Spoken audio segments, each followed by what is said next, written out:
Hi అండి. ఈరోజు మనం గోబీ మంచూరియా ఎలా చేసుకోవాలో చూసుకుందాం. సో, ఫస్ట్ గోబీని ఇలా మీడియం సైజులో కట్ చేసి పెట్టుకోవాలి. అన్నీ మీడియం సైజులో మంచిగా కట్ చేసి పెట్టుకోండి. నెక్స్ట్ ఏం చేయాలి అంటే ఒక గిన్నెలో వాటర్ పోసుకొని అందులో కొంచెం సాల్ట్ వేసుకొని మూత పెట్టి 10 మినిట్స్ వరకు బాగా నీళ్ళని మరగనివ్వండి. తర్వాత 10 మినిట్స్ తర్వాత ఇలా బాగా బాయిల్ అయ్యాక ఈ స్టేజ్లో ఉన్నప్పుడు మనం ఏవైతే గోబీ కట్ చేసుకున్నాం కదా అవి తీసి అందులో మెల్లిగా వేసుకోండి. మళ్ళీ ఆ వేడి నీళ్ళు చేతిలో స్పిల్ అవుతాయి. సో ఆ గోబీని ఆ వాటర్లో వేసి బాయిల్ చేసుకోవాలి. మూత పెట్టి బాయిల్ చేసేసుకోండి 10 మినిట్స్ వరకు. సో ఆ టైంలో నేను ఆనియన్స్ అండ్ మిర్చి కట్ చేసి పెట్టుకున్నాను. తర్వాత ఒక గిన్నె తీసుకొని హాఫ్ బౌల్ మైదా పిండి వేసుకోండి. సేమ్ మైదా పిండి క్వాంటిటీలో కార్న్ఫ్లోర్ వేసుకోండి. వేసుకున్న తర్వాత సాల్ట్ వేసుకోండి.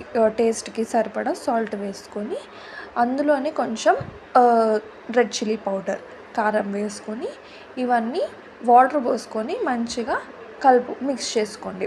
ఇది ఎలా అవ్వాలంటే కొంచెం పల్చగా అవ్వాలి.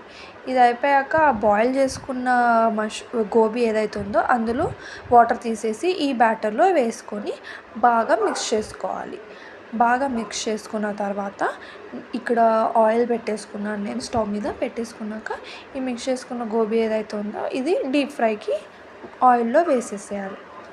వేసేసాక అది బాగా మంచి గోల్డెన్ బ్రౌన్ కలర్ వచ్చేంత వరకు దాన్ని బాగా మీడియం ఫ్లేమ్లోనే మంచిగా బాయిల్ చేసుకోవాలి. కొంచెం జాగ్రత్తగా ఉండాలండి. ఇవి బాగా మంచి గోల్డెన్ కలర్ వచ్చాక మనం తీసేసేయాలి. సో పక్కకి ఒక కడాయి పెట్టుకొని అందులో ఆయిల్ వేసుకొని మనం కట్ చేసుకున్న ఆనియన్ అండ్ మిర్చి ఏదైతే ఉందో అది అందులో వేసుకొని బాగా కలుపుకున్న తర్వాత ఒక స్పూన్ సోయా సాస్ వేసుకోవాలి.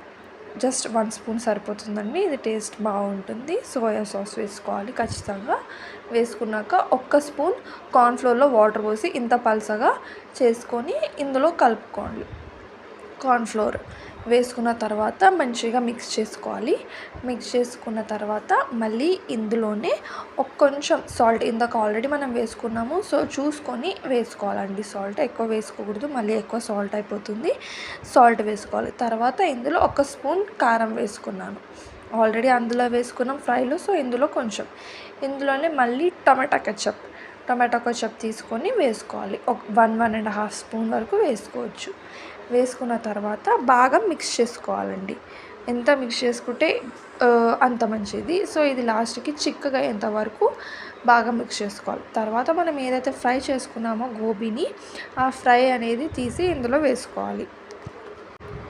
వేసుకున్న తర్వాత బాగా కలుపుకోవాలండి. ప్రతి ఒక్క పీస్కి ఇది పట్టాలి. అంతే. బాయ్.